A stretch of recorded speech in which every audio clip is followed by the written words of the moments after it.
Samia Africa has registered tremendous growth over the last few years, with the recent figures indicating an 11% increase. What do you attribute this growth to? In 2012, international commodity prices were in our favor. In fact, our weighted average basket of inputs dropped by 10%, which was very beneficial for us at the gross margin level.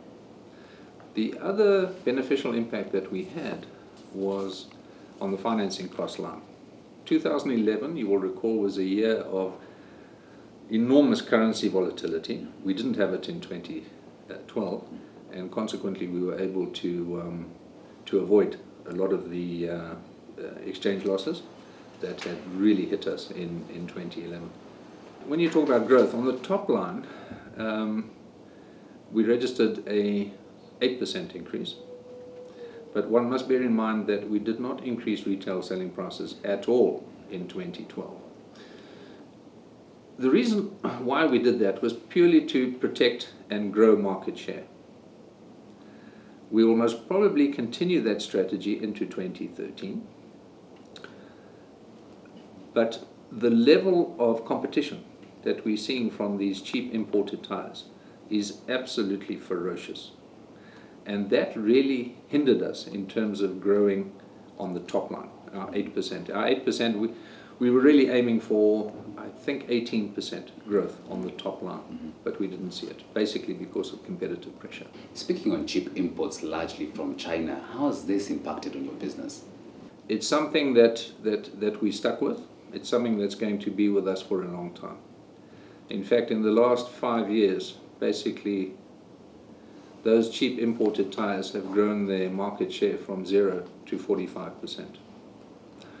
What I am particularly annoyed about is the fact that I fail to understand how those tyres are landing in Kenya at that price.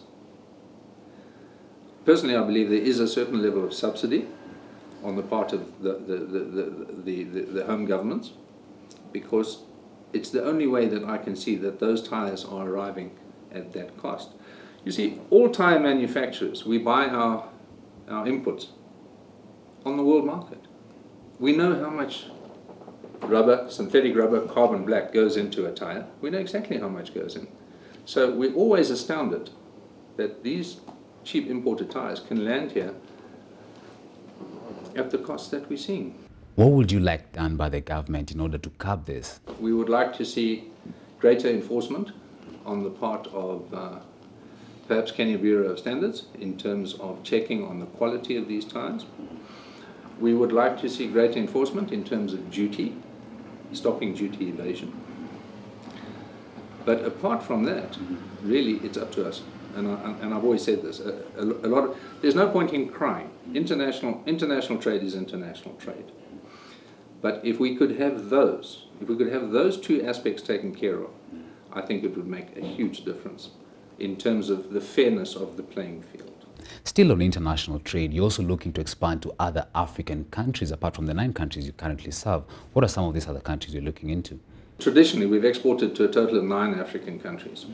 We're now expanding that, and we are now exporting into Zimbabwe, where we've never been before.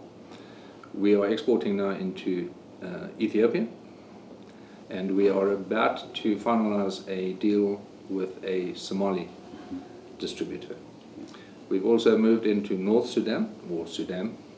We've always been very strong in Southern Sudan, but we are moving now into the Khartoum market.